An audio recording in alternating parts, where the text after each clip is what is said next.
Bio સીએનજીને લઈને બનાસ ડેરીના chairman Shankar ચૌધરીનું નિવેદન સામે આવ્યું છે। તેઓએ કહ્યું કે ગાય ભેંસના છાણમાંથી બાયોગેસ ઉત્પાદન કરવામાં આવે તો વિદેશથી ગેસ લાવવાની જગ્યાએ આપણે આત્મનિર્ભર બની શકીએ છીએ।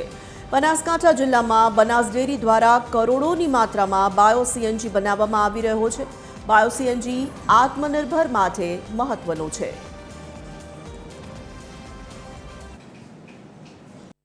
हमारी पास 450 થી વધારે કમ્પ્રેસ બાયો સીએનજી પંપ બનાવવાની ક્ષમતા અહીંયા છે અને જેના કારણે દર વર્ષે 6.5 કરોડથી વધારે વ્હીકલો આ બાયો સીએનજી પંપમાંથી ગેસ ભરાવી શકે।